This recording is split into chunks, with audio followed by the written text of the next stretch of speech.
আমাদের সবার শিক্ষাগত যোগ্যতার সনদ জমা দেন, আমার প্রিয় জমা দেই।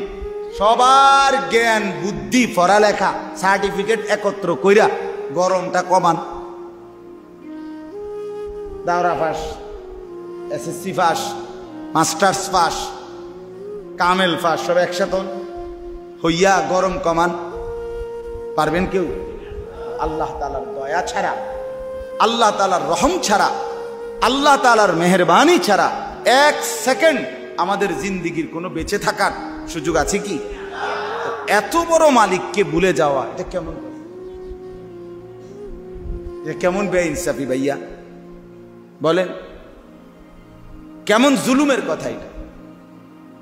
এত বড় আল্লাহকে কেমনে ভুলে যায়, এত বড় মালিককে কেমনে ভুলে যায়? এই জন্য আমি দয়া করে প্রথম কথা এটাই শুরু করলাম। আমি আমার 2টা আয়াত পড়ছি, এখন শুনাইতেছি আপনাদেরকে। বাকি প্রথম এই কথাটা বললাম, আমার প্রতিদিন এটা আমার কোর্স। আমি এটা বলি যে আপনি আপনার ছেলে, আপনার মেয়ে, আপনার স্ত্রী এবং আপনার নিজের ব্যাপারে আরেকবার, বাপ আল্লাহর দোহাই, আরেকবার ভাবেন যে আসলে যা করছেন, ওরা যা করছে, এটাই আমাদের মুসলমান হিসাবে করণীয় ছিল কিনা, আর এই অবস্থায় কবরে গেলে আমরা টিকবো কিনা, আমাদের আখিরাতের কি হবে, আমাদের পরকালের কি হবে, এটা আমরা ভাবা দরকার। মনে রাখবেন, সবসময় জরুরি একটা কথা মনে রাখবেন, আপনি, আপনার স্ত্রী, আপনার ছেলে মেয়ে, এরা থেকে আপনি আলগা হইতে পারতেন না, একই হিসাব দিতে হবে। মানে অন্যদের ব্যাপারে আপনি কম বেশ হিসাব, কিন্তু আপনি নিজের ব্যাপারে এবং নিজের বউ বাচ্চার ব্যাপারে আপনার হিসাব সমান সমান দিতেই হবে। অকুল্লুকুম মাসউলুন আন রাইয়াতিহি ফাররাজুলু রাইন আলা আহলি বাইতিহি ওয়া হুয়া মাসউলুন আনহুম। নবী সাল্লাল্লাহু আলাইহি ওয়াসাল্লাম বলেন, প্রত্যেক পুরুষ তার পরিবারের সদস্যদের ব্যাপারে অভিভাবক, জিম্মাদার। ওয়া হুয়া মাসউলুন আনহুম, সে পরিবারের সদস্যদের ব্যাপারে তাদের ঈমান, তাদের আমল, তাদের নামাজ, তাদের বন্দিগির ব্যাপারে কসম খোদার নবী বলছে হাসরের ময়দানে প্রশ্নের মুখোমুখি হবে, জবাব দিতে হবে। ছেলেটা যে ফজরের নামাজ না পড়ে মাসের পর মাস আপনার ঘরে ঘুমাইলো, আপনি জবাব দিতে হবে। মেয়েটা যে উপযুক্ত, আপনি মুসলমানের মেয়ে হইয়া বেপর্দা চলে, আপনাকে জবাব দিতে হবে। আপনার স্ত্রী, আপনি পুরুষ স্বামী বেঁচে থাকতে আপনার স্ত্রী যে বেপর্দা চলে, কসম আল্লাহ, আপনাকে জবাব দিতে হবে। কোনো সন্দেহ নেই, কোনো সন্দেহ। এতটুকু দায়িত্ব পালন করতে হবে, এতটুকু। আমার আম্মা আজীবন মারে আমি দেখছি, ওই স্কুলে মাদ্রাসায় যে ঘন্টা ফেড়ে, গোল পিতলের যে, এটার মধ্যে টুং টুং টুং টুং করে ঘন্টা ফেটে, ও মা এটা আমাদের বাসায় এখনো আছে। আমার আম্মা এটা দিয়ে দেখতাম ফজরের নামাজের সময়, আমগো সব 5 ভাই, আমরা সব রুমে রুমে, আমরা যেখান দিয়ে যেই রুমে ঘুমাইতাম, এই দরজার সামনে মা ফজরের ওয়াক্তে এটা দিয়ে টুং টুং টুং টুং টুং টুং করে বাড়ি দিতেন। যতক্ষণ না উঠতাম, দরজা না খুলতাম, মা কোনোদিন থামতেন না, এটা বাজাইতে শুরু করতেন। এইটার আওয়াজের অত্যাচারে উঠা যেত। কত সময় মারে বলছি, মা উঠছি তো, আপনি এটা ফিডন এটা বন্ধ করেন না। মা না, ফুত হইতো না, বাইর বাইর। মা এটা বলতো যে না, ওটার থেকে কইছে উঠছি তো, ইতান কইলে হইতো না, বাইর, লাইট জ্বালাও, দরজা খোলো। এইভাবে ছিল একেবারে বাচ্চা কাচ্চা হওয়ার পরেও, মানে আমার বউ বাচ্চা হওয়ার পরেও মা উঠাইছে। আলহামদুলিল্লাহ, এটা জিম্মাদারি বাপ, এটা জিম্মাদারি। এজন্য আমি এই অনুভূতিটাই আমার, এক এক বক্তার আলহামদুলিল্লাহ, এক এক আলেমের এক একটা দিকে নেশা থাকে, বলার ঝোঁক থাকে আর কি। উনি এদিকে একটু বেশি বলে, উনি ওই দিকে একটু বেশি বলে, দেখবেন, খেয়াল করলে বুঝবেন, এটাও আল্লাহর দান, আল্লাহর কুদরত।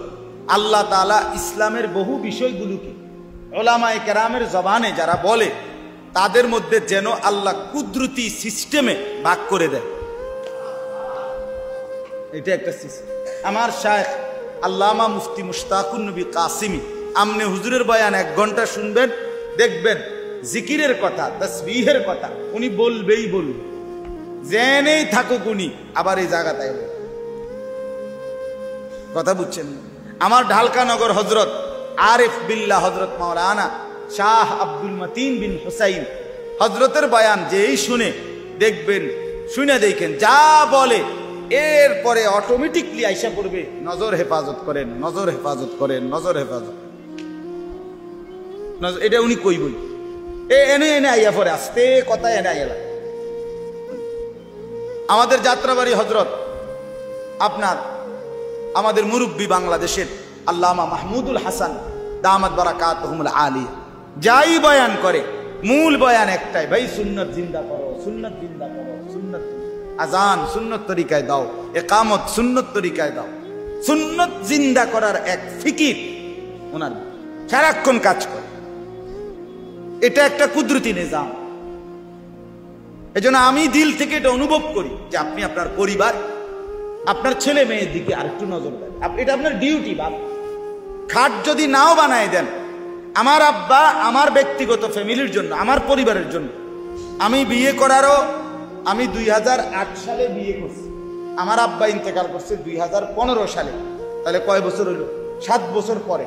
তাহলে আমার আব্বা আমার ব্যক্তিগত খাট, ফার্নিচার কোনো জিনিস আমার জন্য আলাদা কিনে দেয় নাই, বানাইয়া দেয় নাই। এরই মধ্যে আমার আব্বা ইন্তেকাল করছে, কিন্তু আমি আমার ঘরের সমস্ত ফার্নিচার আমি পরে বানাইছি। তাহলে আমার আব্বা, আপনার বাবা বা আপনি আপনার ঘরে আপনার ছেলের খাট, পালং, ফার্নিচার, ফ্রিজ, এসি, দালান, বিল্ডিং, আল্লাহর কসম এগুলো যদি করে দিতে নাও পারেন কোনো অসুবিধা হবে না, এগুলো ওরা পরে করে নিবে। কিন্তু ওদেরকে যদি ছোটবেলায় আল্লাহর কোরআন থেকে বঞ্চিত করে দেন, নামাজ থেকে বঞ্চিত করে দেন, হালাল হারামের জ্ঞান থেকে বঞ্চিত করে দেন, চরিত্রহীনতার পথে, মোবাইলের নেশায়, অসৎ বন্ধুদের পাল্লায় এরে যদি ছেড়ে দেন, এরপরে ফিরাইয়া নেওয়া, এরপরে ফিরে আসা বহুত কঠিন। আপনারও জ্বালাইবে, হেতে নিজেও জ্বলবে। অর্থাৎ প্রত্যেক গুনার কারণে তারও গুনাহ হবে, আপনার আমল নামার মধ্যে। কবরে গেলে আপনি মাটির তলে যদি ফাউডার হইয়া যান, মাগার আপনার ছেলের গুনার কারণে, আপনার খামখেয়ালির কারণে, আপনার গাফলতির কারণে, না শিখানোর কারণে আপনার আমল নামাতেও গুনাহ জমবে। তেও ফিডা খাইব, আমনও ফিডা খাইব। খামখেয়ালি করলে হবে।